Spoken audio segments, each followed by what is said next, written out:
हाँ सर, नमस्कार। नमस्कार जी। आपको नए साल की शुभकामनाएँ। आपको भी बहुत-बहुत शुभकामनाएँ और मैं आपके माध्यम से सभी वोटर्स को और सभी नगरवासियों को बहुत-बहुत नए साल की शुभकामनाएँ देता हूँ कि उनका नया वर्ष मंगलमय हो। आपका ग्रुप लगातार तीसरी बार चुनावी मैदान में है और चुनाव आज 1 तारीख हो गई है, 7 तारीख को चुनाव है। कहाँ तक कैंपेन पहुँचा है? हमारा कैंपेन जो है ज़ोरों-शोरों से चल रहा है। जैसा कि आप सभी को पता है कि राष्ट्रीय विद्या समिति के 21 कॉलेजियम का चुनाव होना 7 जनवरी को तय है, जिसमें से श्री सतीश बंसल जी निर्विरोध निर्वाचित हो चुके हैं। अब 20 कॉलेजियम का चुनाव होना है और हम जहाँ भी जा रहे हैं, हमें वोटर्स का भरपूर समर्थन मिल रहा है, क्योंकि उन वोटर्स को ये पता है कि पिछले 6 साल में गवर्निंग बॉडी ने या कॉलेज की मैनेजमेंट ने डेवलपमेंट के क्या-क्या वर्क कराए। सबसे पहले हमने जो है गवर्निंग बॉडी ने लाइब्रेरी, जो कि सेंट्रली एयर कंडीशनड लाइब्रेरी है, जिसमें 500 से लेकर 600 बच्चे तक एट ए टाइम बैठकर शिक्षा ग्रहण कर सकते हैं, जो कि सेंट्रलाइज्ड जो है एसी है।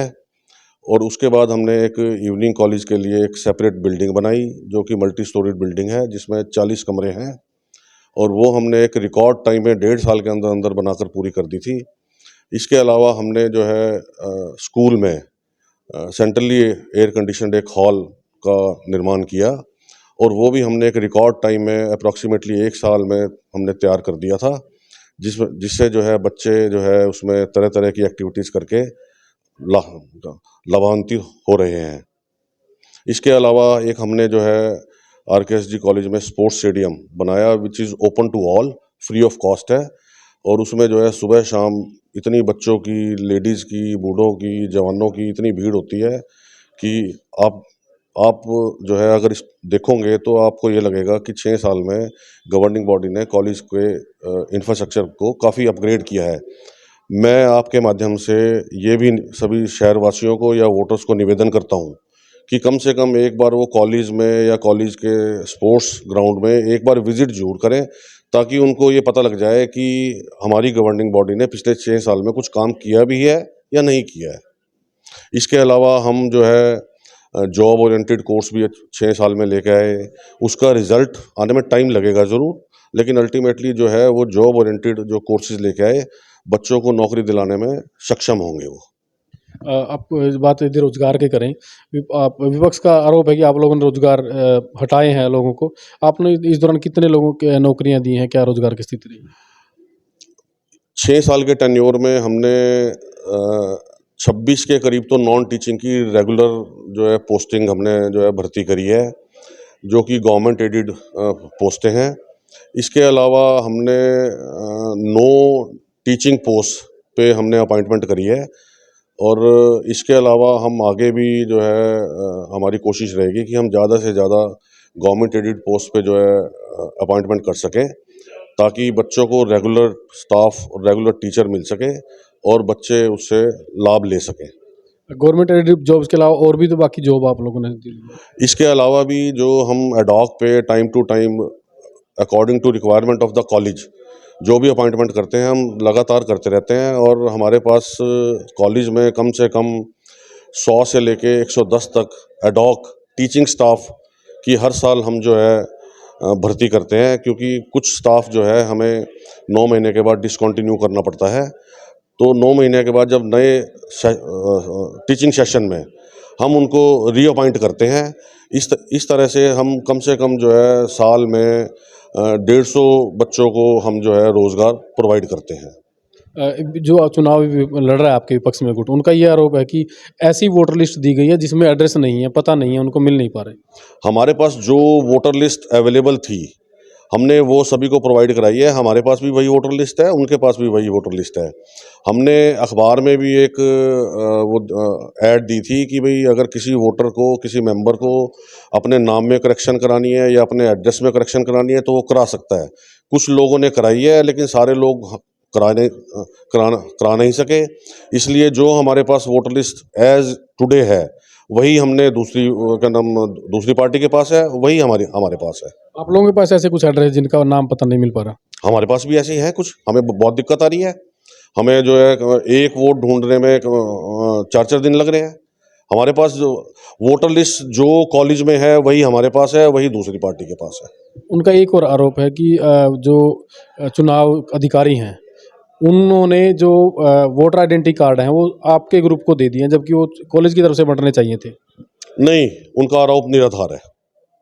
और आप अभी चुनाव लड़ रहे हैं, तो किन मुद्दों पे लड़ रहे हैं? आगे आने वाले टाइम में क्या आपकी योजनाएं हैं कॉलेज को लेकर के, कॉलेज को आगे बढ़ाने को लेकर? अगर हमारा ग्रुप जीत के आता है तो हमारी गवर्निंग बॉडी की यही चेष्टा रहेगी कि हम इसको जो है डीम्ड यूनिवर्सिटी की तरफ लेके जाएं और इसमें जॉब ओरिएंटेड कोर्सेज ला सकें ताकि बच्चों को इसमें नौकरी मिल सके। सर नमस्कार, पहले तो आपको शुभकामनाएं नए साल की सर। आपको भी जी और पूरे नगर वासियों को भी नए वर्ष की बहुत बहुत शुभकामनाएं। सर आप पहले कॉलेज के प्रधान भी रहे हैं, अब कॉलेज का अभी भी इलेक्शन चल रहा है, क्या कहना चाहेंगे? किस स्टेज पे इलेक्शन है, कैंपेन कहाँ से पहुँचा? कैंपेन बहुत अच्छे चल रहे हैं जी और हमें पूरी आशा है कि हमारा ग्रुप 21-0 से विजयी होकर आएगा। आज का सर यहाँ क्या कार्यक्रम था? कुछ लोगों ने इकट्ठे एक प्रोग्राम किया था, समाज के प्रबुद्ध और बड़े नागरिक हैं, मिल के इन्होंने हमारे को यहाँ इन्वाइट किया भी आप लोग आएँ और हम बैठ के बात करते हैं और हमारे ग्रुप को समर्थन दिया, हम उनको धन्यवाद करते हैं। आप सर कॉलेज में पहले ही प्रधान रह चुके हैं, और क्या लगता है कि आरकेएसटी कॉलेज में आप मतलब कौन कौन से और कोर्सेज होने चाहिए ताकि बच्चों को और ज़्यादा फ़ायदा हो? अब समय थोड़ा चेंज हो गया है जी। आप ग्रेजुएशन सिंपल करें तो उससे कोई बेनिफिट होता नहीं बच्चों को। अब जॉब ओरिएंटेड कोर्सेज़ की ज़्यादा आवश्यकता है ताकि लोग बच्चे पढ़ के व्यवसाय में जाएँ या कहीं जॉब कर सकें ताकि वो अपना वो जीवन अर्जित कर सकें। ऐसे ऐसे कोर्सेज़ लाने का हमारा विचार है और पूरे प्रयास करेंगे। हमारा ग्रुप जीत के आता है तो ऐसे कोर्सेज़ हम नए कोर्सेज़ इंट्रोड्यूस करेंगे ताकि बच्चों को बहुत लाभ मिल सके। कुछ एक कोर्सेज के नाम सर। लॉ कॉलेज की मैंने जैसे भी बात की थी, लॉ की बात कर रहे हैं, साकेत जी ने भी जिक्र किया था, तो फिजियोथेरेपी के लिए नर्सिस का भी हो सकता है। तो इस टाइप के कोर्सेज हम प्रयास करेंगे लाएं ताकि बच्चे इससे बेनिफिट ले सकें। इसमें आप ग्रुप में हैं साकेत जी के साथ, पहले भी आप फार्मेसी कॉलेज के प्रधान रहे हैं। कॉलेज में आप किन मुद्दों को लेकर के लोगों के बीच में जा रहे हैं और चुनाव कैंपेन कहाँ तक पहुँचा है? लगभग पिछले 9 साल से देखेंगे कि जब सतीश जी प्रेसिडेंट बने उसके बाद साकेत जी 6 साल रहे। लगातार मैं इवनिंग में रहा प्रेसिडेंट और अब के फार्मेसी देख रहा हूँ। तो आप देख रहे हैं कि लगातार चाहे बिल्डिंग का काम था, चाहे कंप्यूटर लैब्स का काम था, पहले तो हमने सबको वो ठीक किया। उसके बाद हम नए कोर्सेज लेके आए। आपने देखा कि इवनिंग में हम एमए इंग्लिश लेके आए, अब के योगा का कोर्स लेके आए हैं, संस्कृत लेके आए हैं, म्यूजिक लेके आए हैं और नेक्स्ट ईयर हमारा टारगेट है कि नर्सिंग बॉयज़ का और लड़कियों का और फिजियोथेरेपी का अभी हमने फाइल मूव की थी, उसमें कुछ कमियों की वजह से हम पूरा नहीं कर सके और टाइम कम था, तो अब के वो भी करने की कोशिश करेंगे। चुनाव को लेकर क्या कहेंगे? चुनाव जहाँ तक है कि लोग देख ही रहे हैं कि लोग देखते हैं कि किस तरीके के लोगों को शिक्षा में आगे लेके आना है ताकि ये एक ऐसी इंस्टीट्यूट है जो कि सिर्फ ना कैथल की पूरे हरियाणा की शान है। आप देखेंगे कि पूरे डिस्ट्रिक्ट के लोग यहाँ से सर्वाइव करते हैं, बच्चे पढ़ते हैं और वो अपना रोजगार कर रहे हैं, नौकरियां कर रहे हैं देश में विदेश में। आज आप देखेंगे कि आरकेएसडी के बच्चे सब जगह बैठे हुए हैं। चुनाव परिणाम को लेकर क्या कहेंगे? चुनाव परिणाम तो आप हमारे से ज़्यादा जानते हैं कि 21-0 है और आप दिन रात घूम रहे हो, आप हमारे से ज़्यादा जानते हो। मतलब आपको लगता है 21 कॉलेज हम जीतेंगे? सर ये व्यक्ति की जीत नहीं है, ये जो 9 साल से लगातार कॉलेज में काम हो रहा है उसकी जीत है। पहले तो आपको नए साल की हार्दिक शुभकामनाएं। आपको भी सारे शहरवासियों को, हमारे सभी वोटर्स को नए साल की मेरी तरफ से शुभकामनाएं। अब हम बात करते हैं चुनाव की। चुनाव आप कई मंडी में भी लड़े हैं और यहाँ भी कमेटी इसमें पहले भी रहे हैं, स्कूल के प्रधान रहे आप, मौजूदा फिर अभी चुनाव में हैं, तो चुनाव कैंपेन कहाँ तक पहुँचा है? क्या क्या चुनाव परिणाम को लेकर आपके ज़ूम? चुनाव परिणाम तो जब समय 1 हफ्ता रह गया जी, इसमें 7 तारीख को तो वोटिंग ही पड़नी है, लेकिन हमें तो ये लगता है कि हमारे एक कैंडिडेट सतीश जी निर्विरोध चुन लिए गए हैं और अब हमें ये लगता है 20-0 से हमारे ग्रुप की विनिंग होगी। किन मुद्दों को लेकर आप चुनाव में जा रहे हैं और जो आपको लग रहा है कि आप 20-0 से जीतेंगे, कारण क्या है? क्या क्या काम आप लोगों ने किया? मुद्दों की तो जो बात है, आप पहले भी कॉलेज के अंदर जाके देखें, इंफ्रास्ट्रक्चर जो बनाया गया है पिछली बोर्डिंग के द्वारा, वो एक अतुलनीय है। अगर आप देखोगे तो आप भी कॉलेज में वैसे तो सभी जाते रहते हैं, देखो आरोप लगाना तो सबको आता है, आरोप लगाना तो सबने हुआ है, लेकिन जो कार्य हमने किए हैं, मुंह बोलता है जी, उसमें कहने की कोई बात नहीं है। और जहाँ तक चुनाव की बात है, भाईचारे का चुनाव है, वो भी हमारे उसमें कई भाई भी हमारी तरफ से खड़े हुए हैं, तो सब मिलके साथ चुनाव लड़ेंगे जी। आपकी क्या योजनाएं हैं अब आने वाले टाइम में, जब आपकी कमेटी बन जाएगी, आप जब आप जीत अनुसार आप दावा कर रहे हैं, उसके बाद क्या लोगों से, वोटर से वायदा कर रहे हैं कि हम ये करेंगे? देखो, वोटर से सबसे पहला वायदा तो मेरा यही है, वोटर से भी और जनता से, वोटर से वहाँ वोटर्स की मैनेजमेंट के द्वारा भी, और साथ में जो हमारा कॉलेज का स्टाफ है उनकी तरफ से हमारे वोटर्स की पूरी इज्जत होगी।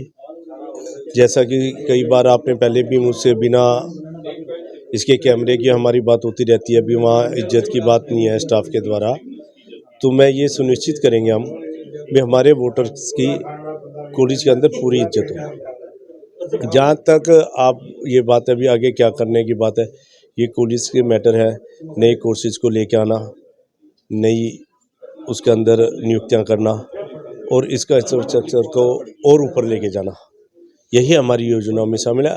आमतौर पे कॉलेज में होता है यही है जी, इंफ्रास्ट्रक्चर का और नए कोर्सेज को लेके आना और नए नए लेक्चरर्स की भर्ती करना। प्रधान जी, वैसे तो सारे शहर को पता चल गया है और एक अघोषित रूप से ये चर्चाएं हैं कि आपके ग्रुप में चुनाव जीतेंगे तो आप प्रधान बनेंगे। आपके ग्रुप की तरफ से अभी कोई इस तरह की स्वीकृति नहीं है, आपका क्या कहना है इस बारे में?